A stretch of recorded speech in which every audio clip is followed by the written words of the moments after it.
The walls of Babylon. Old 𴑚, grim warrior of another day, stood guard at the passageway leading to the top of the ancient walls of Babylon. Up above, valiant defenders were battling to hold the walls. Upon them depended the future existence of this great city, with its hundreds of thousands of citizens.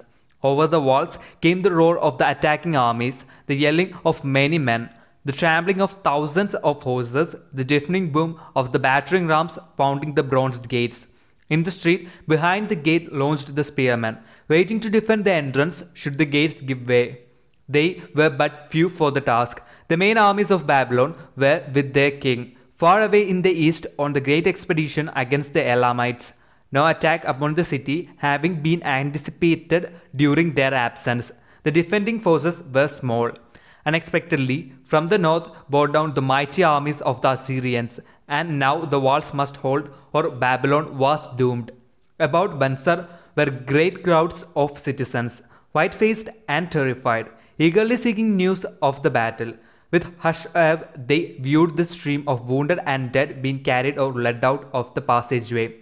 Here was the crucial point of attack. After 3 days of circling about the city, the enemy had suddenly thrown his great strength against this section and this gate. The defenders from the top of the wall fought off the climbing platforms and the scaling ladders of the attackers with arrows, burning oil, and if any reached the top, spears.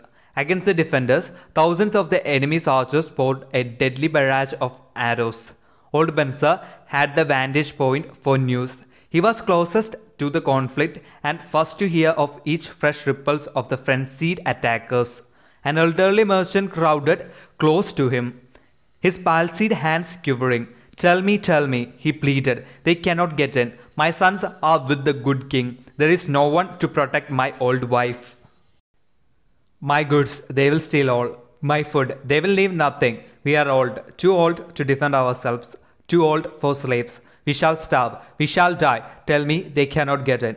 Calm thyself, good merchant, the guard responded. The walls of Babylon are strong. Go back to the bazaar and tell your wife that the walls will protect you and all of your possessions as safely as they protect the rich treasures of the king. Keep close to the walls, lest the arrows flying over strike you. A woman with a babe in arms took the old man's place as he withdrew. Surgeon, what news from the top? Tell me truly that I may reassure my poor husband. He lies with fever from his terrible wounds, yet insists upon his armor and his spear to protect me, who am with child. Terrible, he says, will be the vengeful lust of our enemies, should they break in.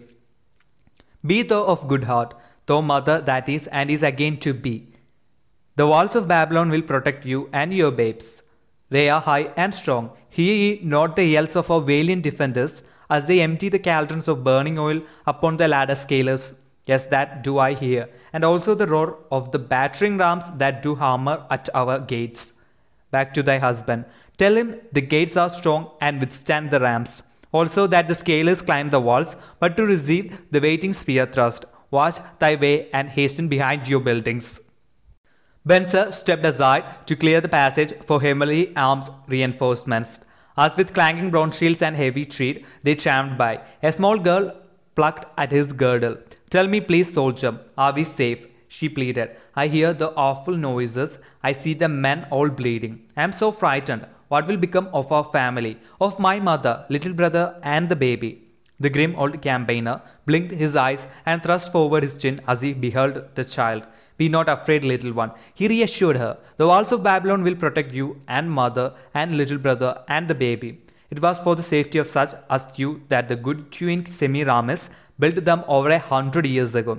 Never have they been broken through. Go back and tell your mother and little brother and the baby that the walls of Babylon will protect them and they need have no fear. Day after day, old 𴑚 stood at his post and watched the reinforcements file up the passageway, there to stay and fight until wounded or dead. They came down once more. Around him, unceasingly, crowded the throngs of frightened citizens, eagerly seeking to learn if the walls would hold. To all he gave his answer, with the fine dignity of an old soldier. The walls of Babylon will protect you. For 3 weeks and 5 days, the attack waged with scarcely ceasing violence. Harder and grimmer set the jaw of 𴑚 as the passage behind, wet with the blood of the many wounded, was turned into mud by the never-ceasing streams of men passing up and staggering down. Each day, the slaughtered attackers piled up in heaps before the wall. Each night, they were carried back and buried by their comrades. Upon the fifth night of the fourth week, the clamor without diminished. The first streaks of daylight, illuminating the plains, disclosed great clouds of dust raised by the retreating armies. A mighty shout went up from the defenders. There was no mistaking its meaning. It was repeated by the waiting troops behind the walls. It was echoed by the citizens upon the streets. It swept over the city with the violence of a storm. People rushed from the houses. The streets were jammed with a throbbing mob. The pent-up fear of weeks found an outlet in the wild chorus of joy. From the top of the high tower of the temple of Baal burst forth the flames of victory. Skyward floated the column of blue smoke to carry the message far and wide. The walls of Babylon had once again repulsed a mighty and vicious foe, determined to loot her rich treasures and to ravish and enslave her citizens. Babylon endured century after century because it was fully protected. It could not afford to be otherwise. The walls of Babylon were an outstanding example of man's need and desire for protection. This desire is inherent in the human race. It is just as strong today as it ever was, but we have developed broader and better plans to accomplish the same purpose. In this day, behind the impregnable walls of insurance, saving accounts and dependable investments, we can guard ourselves against the unexpected tragedies that may enter any door and seat themselves before any fireside. We cannot afford to be without adequate protection.